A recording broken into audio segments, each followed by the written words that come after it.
ನಮಸ್ಕಾರ. ಸೂಪರ್ ಓವರ್ನಲ್ಲಿ ಪಂದ್ಯ ಗೆಲ್ಲಿಸಿಕೊಟ್ಟು man of the match ಆಗಿ ಅತ್ತರು ರಿಂಕು ಸಿಂಗ್. ಬಳಿಕ ನೀಡಿದರು ದೊಡ್ಡ ಹೇಳಿಕೆ. ಧೋನಿ ಕುರಿತು ಹೇಳಿದ್ದನ್ನ ಕೇಳಿದರೆ ನೀವು ಕೂಡ ಸಲ್ಯೂಟ್ ಮಾಡ್ತೀರಾ? ಹಾಗಾದರೆ ಸುದ್ದಿಯ ಕಂಪ್ಲೀಟ್ ಮಾಹಿತಿ ಏನು? ಅಷ್ಟಕ್ಕೂ ಲಕ್ನೋ ವಿರುದ್ಧ ಕಲ್ಕತ್ತಾ ಸೂಪರ್ ಓವರ್ನಲ್ಲಿ ಪಂದ್ಯ ಗೆದ್ದ ಬಳಿಕ ರಿಂಕು ಸಿಂಗ್ ಹೇಳಿದ್ದೇನು ಗೊತ್ತಾ?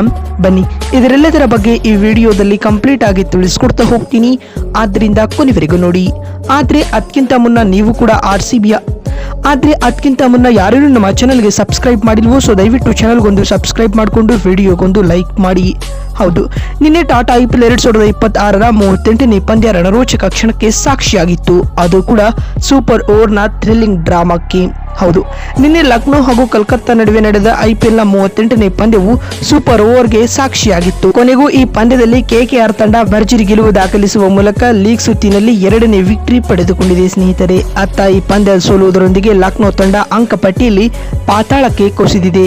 ಇದಕ್ಕೂ ಮುನ್ನ ಈ ಪಂದ್ಯದಲ್ಲಿ ಟಾಸ್ ಸುತ್ತು ಮೊದಲು ಬ್ಯಾಟಿಂಗ್ ಮಾಡಿದ ಕಲ್ಕತ್ತಾ 20 ಓವರ್ಗಳಲ್ಲಿ 7 ವಿಕೆಟ್ ನಷ್ಟಕ್ಕೆ 155 ರನ್ ಕಲೆ ಹಾಕಿತು. ತಂಡದ ಪರ ರಿಂಕು ಸಿಂಗ್ 51 ಎಸೆತಗಳಿಂದ ಅಜಯ್ 83 ರನ್ ಬಾರಿಸಿ ಮಿಂಚಿದರೆ ಕ್ಯಾಮರೂನ್ ಗ್ರೀನ್ 34 ರನ್ಗಳ ಇನ್ನಿಂಗ್ಸ್ ಆಡ್ತಾರೆ. ಅತ್ತ ಮೊಹಸಿನ್ ಖಾನ್ 5 ವಿಕೆಟ್ಗಳ ಹಾಲ್ ಪಡೆದರು. ಈ ಗುರಿಯನ್ನು ಬೆನ್ನಟ್ಟಿದಂತ ಲಕ್ನೋ ತಂಡ ಕೂಡ 20 ಓವರ್ಗಳಲ್ಲಿ 155 ರನ್ ಬಾರಿಸಲಷ್ಟೇ ಶಕ್ತವಾಯಿತು. ಆದ್ಯಾಗೂ ಕೊನೆ ಓವರ್ನಲ್ಲಿ ಪಂದ್ಯ ಕಲ್ಕತ್ತಾ ಗೆಲ್ಲಬಹುದಾಗಿತ್ತು. ಆದ್ಯಾಗೂ ಕಾರ್ತಿಕ್ ತ್ಯಾಗಿ ಮಾಡಿದ ಆ 2 ನೋ ಬಾಲ್ ಹಾಗೂ ಕೊನೆ ಎಸೆತದಲ್ಲಿ ಶಮಿ 6 ಬಾರಿಸಿದ್ದರಿಂದಾಗಿ ಪಂದ್ಯ ಟೈ ಆಗಿತ್ತು. ಸೂಪರ್ ಓವರ್ನಲ್ಲಿ ಬ್ಯಾಟಿಂಗ್ ಮಾಡಿದ ಲಕ್ನೋ ಮೊದಲು 1 ರನ್ ಬಾರಿಸಿ ಆಲ್ ಔಟ್ ಆಯಿತು. ಈ ಗುರಿಯನ್ನ ರಿಂಕು ಸಿಂಗ್ ಮೊದಲ ಎಸೆತದಲ್ಲೇ ಬೌಂಡರಿ ಬಾರಿಸುವ ಮೂಲಕ ಚೇಸ್ ಮಾಡಿದರು. ಇದರೊಂದಿಗೆ KKR ಈ ಪಂದ್ಯವನ್ನ ಸೂಪರ್ ಓವರ್ನಲ್ಲಿ ಗೆದ್ದುಕೊಳ್ತು. ಇನ್ನು ಈ ಪಂದ್ಯದಲ್ಲಿ ಮ್ಯಾಚ್ ವಿನ್ನಿಂಗ್ ಇನ್ನಿಂಗ್ಸ್ ಆಡಿದ Rinku Singh man of the match award ಬಾಚಿಕೊಳ್ತಾರೆ. ಮತ್ತು ಪಂದ್ಯ ಗೆದ್ದ ಬಳಿಕ ಮಾತನಾಡಿದ ರಿಂಕು ಈ ರೀತಿಯಾಗಿ ಹೇಳಿದ್ದಾರೆ: ತಂಡ ಸಂಕಷ್ಟದಲ್ಲಿದ್ದಾಗ ನಾನು ಕ್ರೀಸ್ಗೆ ಬಂದೆ. ಪಂದ್ಯವನ್ನ ಕೊನೆಯವರೆಗೂ ಕೊಂಡೊಯ್ಯುವುದು ನನ್ನ ಗುರಿ ಆಗಿತ್ತು.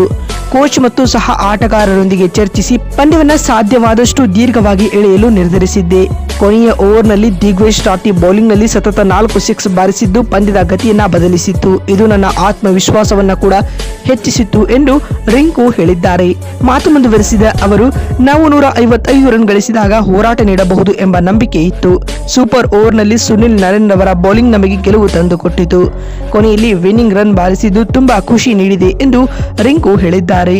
ಮತ್ತು ಮಾತು ಮುಂದುವರೆಸಿದ ಅವರು, ನನ್ನ ಬ್ಯಾಟಿಂಗ್ ಕ್ರಮಾಂಕದ ಬಗ್ಗೆ ನನಗೆ ಯಾವುದೇ ಪಟ್ಟು ಹಿಡಿಯುವ ಅಭ್ಯಾಸವಿಲ್ಲ. ತಂಡಕ್ಕೆ ಎಲ್ಲಿ ಅಗತ್ಯವಿದೆಯೋ ಅಲ್ಲಿ ಬ್ಯಾಟ್ ಮಾಡಲು ನಾನು ಸಿದ್ಧರಿದ್ದೇನೆ ಎಂದು ರಿಂಕು ಹೇಳಿದ್ದಾರೆ. ಹಾಗೂ MS ಧೋನಿರವರಿಂದ ಪಂದ್ಯವನ್ನ ಯಾವ ರೀತಿಯಾಗಿ ಫಿನಿಶ್ ಮಾಡಬೇಕು ಹಾಗೂ ಮ್ಯಾಚ್ ಹೇಗೆ ರೀಡ್ ಮಾಡಬೇಕು ಎನ್ನುವುದನ್ನ ಕಲಿತಿದ್ದೇನೆ. ಹಾಗಾಗಿ ಅವರಿಗೂ ಕೂಡ ಕ್ರೆಡಿಟ್ ನೀಡುತ್ತೇನೆ ಎಂದು ಹೇಳುವ ಮೂಲಕ ದೊಡ್ಡ ಹೇಳಿಕೆಯನ್ನ ರಿಂಕು ಸಿಂಗ್ ನೀಡಿದ್ದಾರೆ. ನೋಡಿದಲ್ಲ, ಲಕ್ನೋ ವಿರುದ್ಧ ಕಲ್ಕತ್ತಾ ಸೂಪರ್ ಓವರ್ನಲ್ಲಿ ಪಂದ್ಯ ಗೆದ್ದ ಬಳಿಕ ರಿಂಕು ಹೇಳಿದ್ದೇನು ಅಂತ ತಿಳಿಸಿಕೊಡುವ ನಮ್ಮ ಈ ಪ್ರಯತ್ನ ನಿಮಗೆ ಇಷ್ಟವಾಗಿದ್ದಲ್ಲಿ ಈ ಕೂಡಲೇ ವಿಡಿಯೋಗೊಂದು ಲೈಕ್ ಮಾಡಿ. ಮತ್ತೊಂದು ವಿಡಿಯೋದಲ್ಲಿ ಸಿಗ್ತೀನಿ. ನಮಸ್ಕಾರ, ಧನ್ಯವಾದಗಳು.